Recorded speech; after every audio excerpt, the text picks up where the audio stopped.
copied over. We started over again saying, what staff do you need? We figured out what the appropriate rates that the current staff would have on January 1st. We all had to meet with Dave to talk about any increases between today or when we started this and January 1st. We have the right start rate. From an expense point. You answered my question. Okay, and for the expense, the departments, again, every line they had to fill in, so they had to go back looking at what they asked for 2011, looked at 2010 actuals now as a base to ensure that the numbers are right. And there are changes we made. For example, Bruce dropped custodial supplies. He looked at it and said, I don't need that much. 2010, and I was too high in 2011 budget, he dropped the number. Every department went through those pieces, line by line. So the answer to your question is yes. Sorry.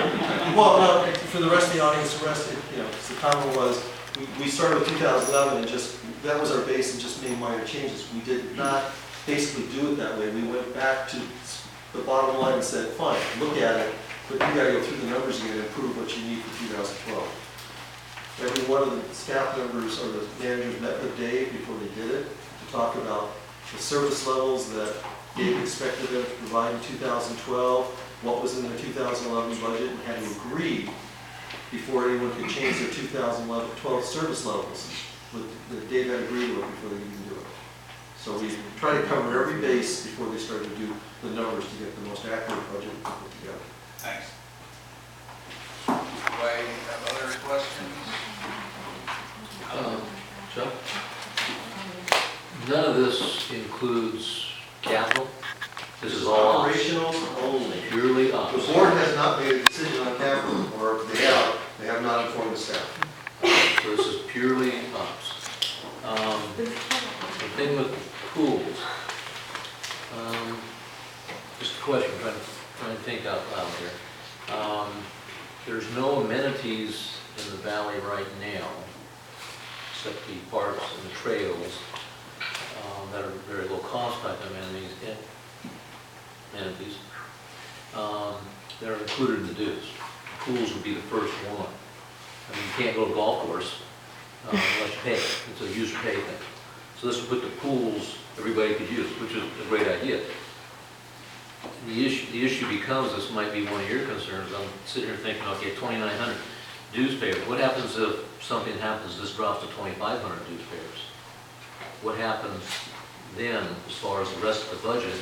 And now you've locked the pools into being fully funded in the budget. What's going to give to keep the pools open?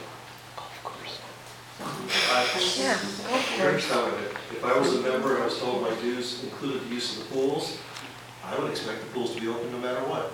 Unless the board puts a measure or some other way that it's based on available funding, but it's an issue I have. I don't know how to solve it at this point. I'm more curious from, again, as a member of the community, based on how I vote, and I'm told the pools are included in my dues. If we have a catastrophe in some way, the dues payers doesn't come in.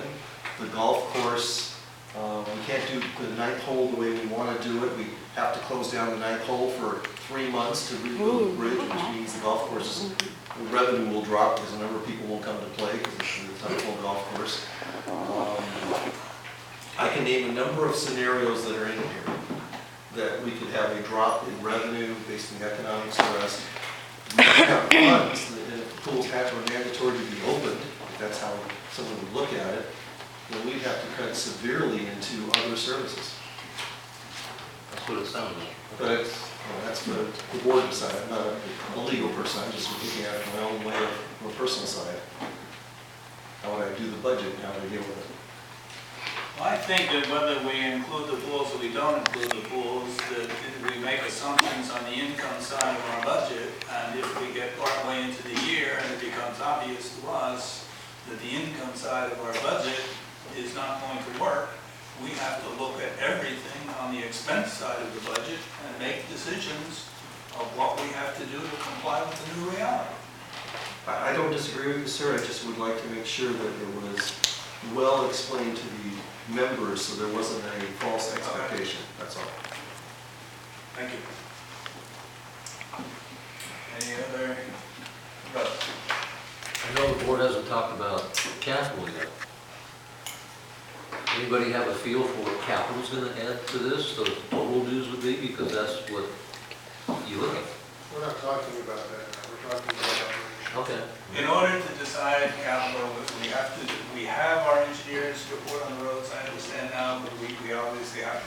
analyze that and see what they come up with. And we have to take a look at MRI. This is only one piece of the whole pie. I understand that. I think everybody in this room understands that. I hope. Well, that's what I wanted to make sure everybody understood, because that's substantial. Okay, I don't know that we're prepared to do anything about this at this time, but No, it's just a question. we do have something to think about and some decisions to make in the very near future. Do you want me to read the motion? Well, there's one more question. Yeah, Bob.